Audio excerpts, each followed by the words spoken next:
दोस्तों नमस्कार, आदाब, सत श्री अकाल, अस्सलाम वालेकुम। मैं हूं एस.ए. बेताब और आप देख रहे हैं बेताब समाचार एक्सप्रेस। हमारे साथ मौजूद है राष्ट्रीय मजदूर कांग्रेस के राष्ट्रीय अध्यक्ष स्वामीनाथ जायसवाल जी। स्वामीनाथ जायसवाल जी, सबसे पहले तो हमारे चैनल में आपका बहुत बहुत स्वागत है। बेताब के दर्शकों को आपको ढेर सारी शुभकामना। ये जिस तरह से आप जनता की आवाज रूबरू कराते हैं, इसके लिए आप लोग सोशल मीडिया पर जिस तरह से काम करते हैं, आप लोगों को सैल्यूट है। और आने वाले 15 अगस्त जो देश स्वतंत्र हुआ है, उसकी भी 80 साल पूर्ण हो रहा है, उसका भी बधाई आपको। Thank you sir. और हमारा तो कर्तव्य है ये, और हम लगातार इस कर्तव्य को निभाते रहेंगे। और आप मजदूरों के नेता हैं, मजदूरों की समस्या उठाते हैं। इस वक्त देश के अंदर जो है बेरोजगारी बहुत ज्यादा है, मजदूरों की बहुत सारी समस्याएं। पिछले दिनों नोएडा में हजारों मजदूरों ने आंदोलन किया था, और बहुत बड़ा आंदोलन किया था, जिसमें मुकदमे भी लगे, सब कुछ हुआ। तो आपकी जो इंटक है वो मजदूरों के लिए क्या कर रही है? देखिए, जो आप नोएडा वाली बात कहें जी, उसके लिए मैं श्रम मंत्री और प्रधानमंत्री को भी पत्र लिखा।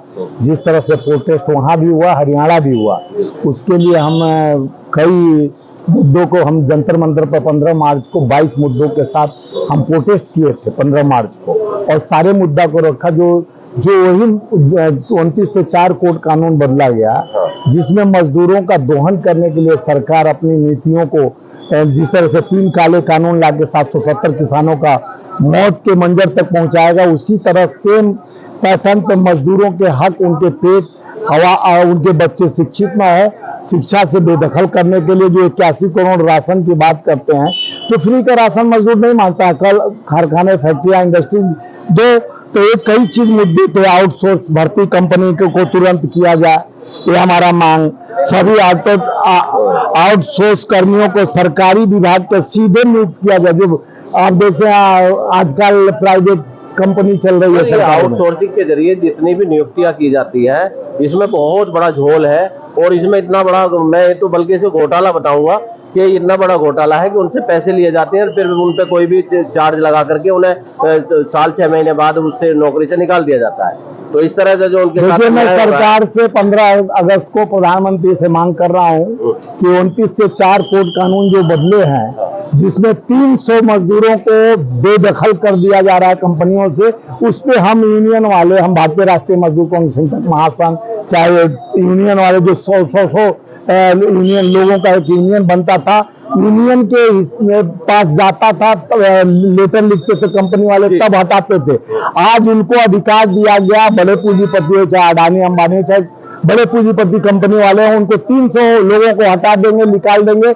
उसके लिए हम प्रोटेस्ट नहीं कर सकते हैं, जवाबदेही नहीं तय कर सकते हैं।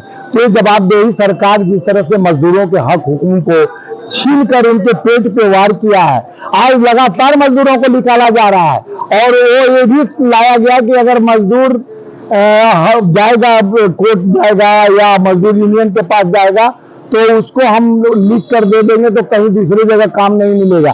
इस तरह का शोषण मजदूरों के साथ सरकार की है भारतीय जनता पार्टी का निरंतर। जिस तरह से छात्रों के साथ आप देखे हो, पेपर लिखकर पूरा सरकार गिरी हुई थी, और जिस तरह से जंतर मंतर आप प्रोटेस्ट को कैसे कवर किया, आप देखे होंगे कि उतना 23, 24, 25 दिन तक सरकार कुंभकर्णी निर्देश हुई थी।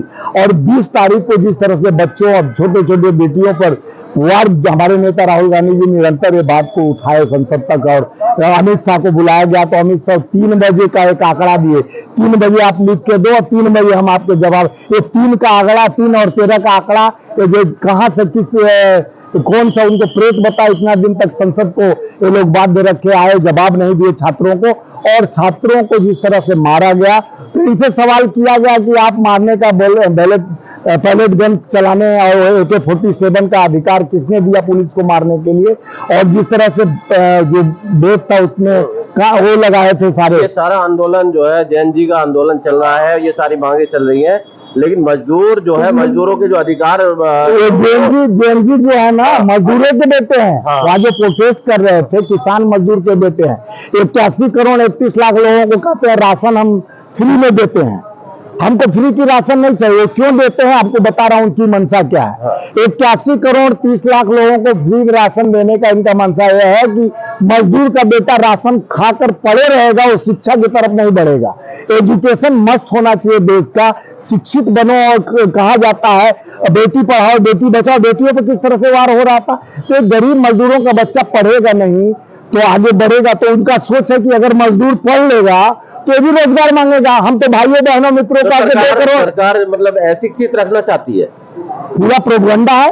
90,000 स्कूल उत्तर प्रदेश में बंद हो गया, 2 लाख स्कूल मध्य प्रदेश में बंद हो गया। जो स्कूल नया तो कह रहे हैं कि हम बहुत विकास कर रहे हैं। हम एक भी बताइए कि जेएनयू और काशी हिंदी विश्वविद्यालय जैसा एक यूनिवर्सिटी गिना दीजिए कि इनके सरकार में 12 साल में बना है, तो हम आपका जो कहेंगे हम वो मानने के लिए। अगर आपकी सरकार आ जाती है तो हमारी सरकार तो किया। हाँ। आज देखे होंगे अगर नेहरू जी देखिए है तो आप क्या करेंगे? देखिए सवाल सरकार से पूछा जाता है तो नेहरू जी को लाते हैं, इंदिरा जी को लाते हैं, राजीव जी को लाते हैं। जिन्होंने संचार क्रांति लाया राजीव गांधी, 18 साल के युवाओं को वोट देने का अधिकार दिया राजीव गांधी जी। भकरा बांध से लेके इसरो और IIM IIT और सारे संस्था को बनाए, जो आप कोरोना का इंजेक्शन बनाए, तो ये सारे संस्था कौन बनाए? नेहरू जी। और नेहरू जी नहीं होते तो ये संस्था नहीं होता। न कोरोना सेवा, आज मिसाइल से लेके सुई से लेके मिसाइल तक हमारा सरकार में बना। कहते 60-70 साल में उसमें आपकी भी सरकारें रही, आप भी अटल बिहारी वाजपेयी और सरकारों पर भी सवाल अपनी सरकार पर भी उठाते हो। और निशिकांत दुबे एक सांसद है जो सभी अपने बहन मासी के लड़की से शादी कर लिया, वो संस्कारी पार्टी का आदमी है जो कहता हम संस्कारी पार्टी है।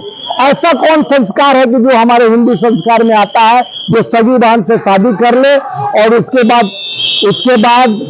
सगी बहन से शादी करने के बाद